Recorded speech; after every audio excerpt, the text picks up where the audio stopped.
Hi everyone and welcome back to our Cisco Lab session.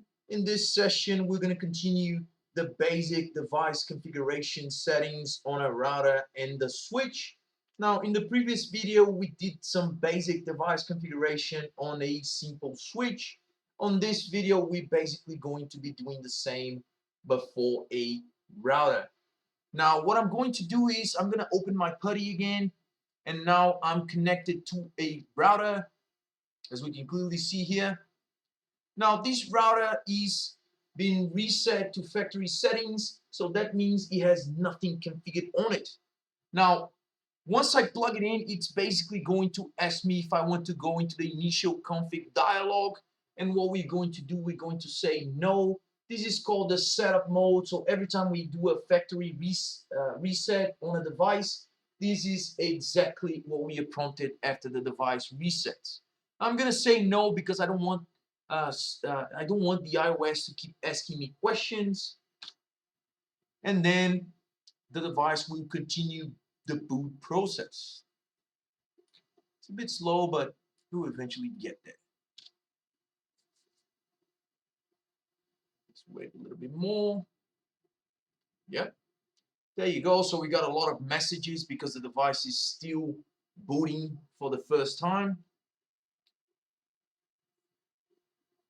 Now we're going to be doing the same basic device configuration that we did on the first video, but now we're going to be doing the same things for the router. Now, in order to do the exact same things we did on the switch in this router, we just basically need to go into global config mode.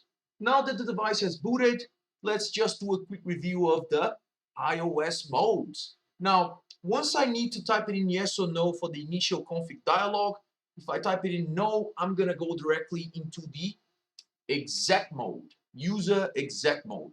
Now in this mode, we can pretty much do nothing. If we use the question mark to help us out, we can see that we can basically do a few things, log in, log out, but this is pretty much nothing compared to what we can do in the privilege exec or in the global config.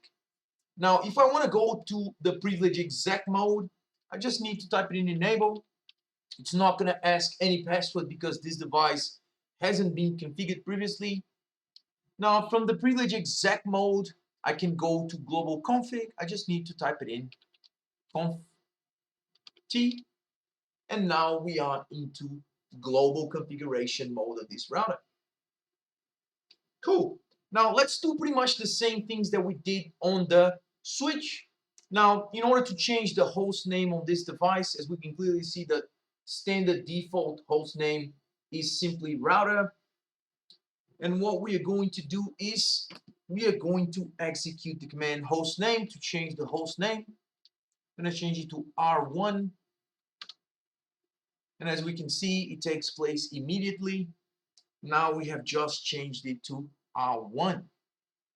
Now my next step is going to be to take and just basically add a banner message of the day into this device. I'm going to type it in banner, MOTD. I'm going to use a delimited character, which is going to be the percentage sign.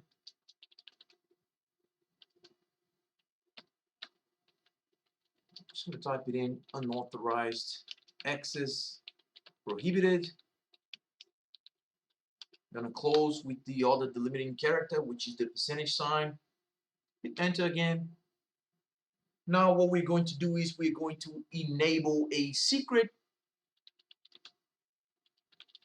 This enable secret is going to be a simple one. It's just going to be Cisco. After that, we can just set up a password for the console and the line VTYs. Just need to go there, line console 0. Password is going to be Cisco. And now we need to type it in a login to request the password next time. Now we can move back one mode. Now we can go to the line VTYs and do the exact same. We need to find out how many VTYs line we have available here in this device. Let me use the question mark to help me out.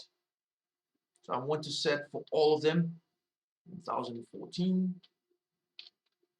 They will all use the password Cisco as well. Log in. exit, and that's all our basic device configuration. If we recall what we learned in the previous video, we need to actually encrypt these two passwords that we assigned to the lines. And in order to do that, we can use the service password encryption.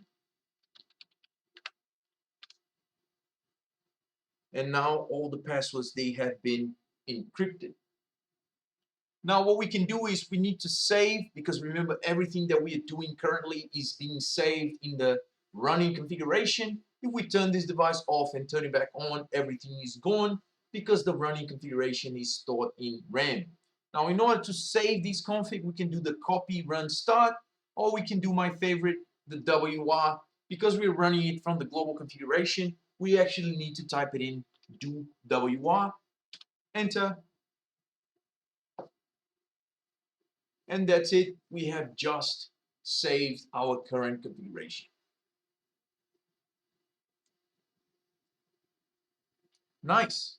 Now, what we're going to do is we're actually going to configure a router interface so that we are going to connect this interface to the switch that we configured in the previous video and test SSH. So what we're going to do now is we're going to assign an IP address in the same network as switch 1. Which is gigabit 00 on this router. So I'm going to go interface gig 00 of this router, and I'm going to give it an IP address with the command IP address. It's going to be an address in the same network as the switch. So I'm going to give this a 192.168.1.2 address. Remember that we set it up .1 for the switch. They have to be in the same network, so that means the subnet mask needs to match. In this case, a /24 255.255.255.0. Now, because this is a router, we actually need to bring the interface up. Otherwise, by default, the interface will be in shutdown mode. So we need to issue the command no shutdown on this interface, or simply no shut. And now we're pretty much done. The other thing that we're going to do here is we are actually going to configure SSH on this router as well. Now, whenever we're configuring SSH on a router, we don't need to worry about SVIs. And that's because the router already has interfaces with IP addresses that can be used to remotely manage this device. So as long as we have an IP address to an interface which is reachable, we can configure SSH. So let's recall the steps for SSH. The first is to make sure this device supports encryption.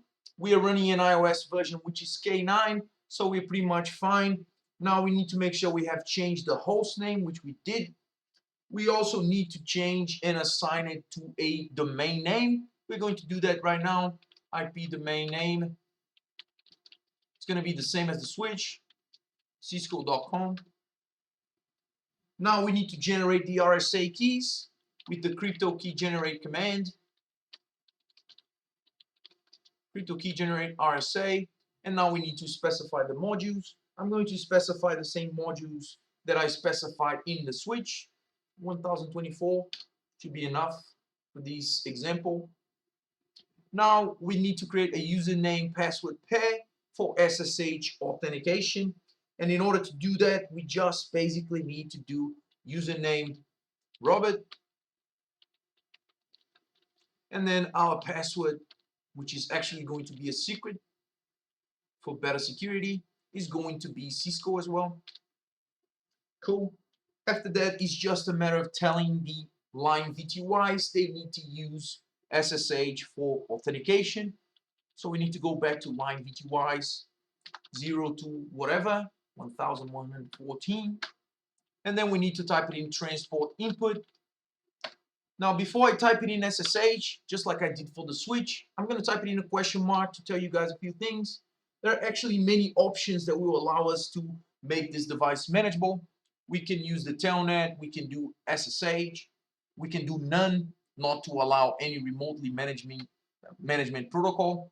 But in this case, we're just basically interested in setting up as SSH, and that's exactly what I'm going to be doing here. Transport input SSH. Now we can go back and exit the line VTY's config, and it's just a matter of assigning it the IP SSH version 2 to make sure version 2 is enabled. Cool. Now that we have everything set, it's just a matter of connecting the interface gigabit 00 of the router to the interface gigabit 01 on the switch. And that's exactly what I'm going to do now.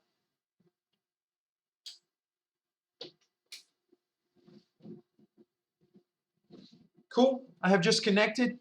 Now, in order to verify what's going on, as you can clearly see, I just connected the cable to port gigabit 00 of the router. It has changed the status to up.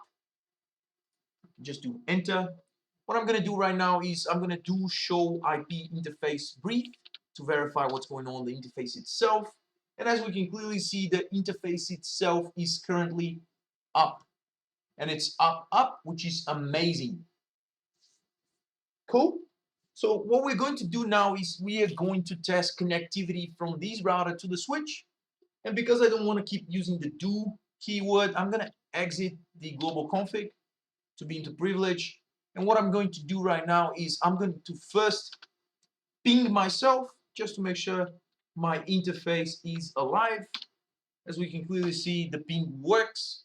Now I'm going to try to ping the switch, ping 192.168.1.1, and see what happens.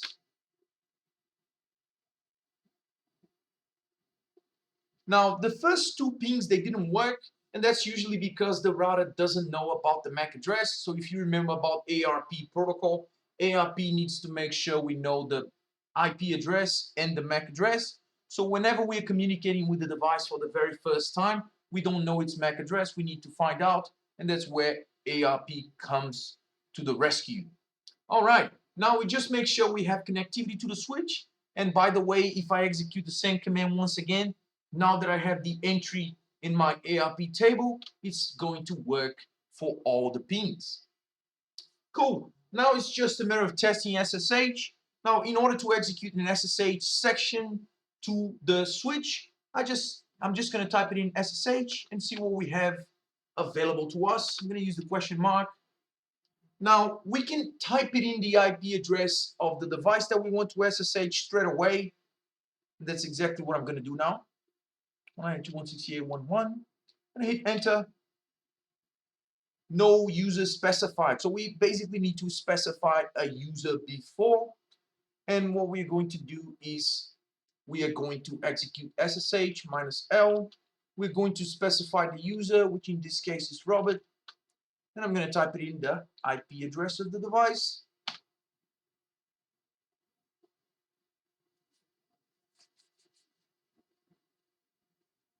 Still going, it's a bit slow.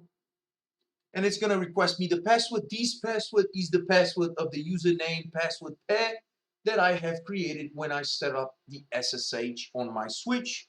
In this case, it's just simply Cisco. I type it in, and now I'm inside of my switch. From my router, I just basically established an SSH session from my router to my switch. Now I'm able to manage my switch as it is. Now, as we can clearly see, once I enter the session, I'm able to see the banner message of the day that I have configured previously. From here, I can just do pretty much everything to configure this device. I can enable this password is class, if I'm not wrong. It is. And from here, I can go to conft.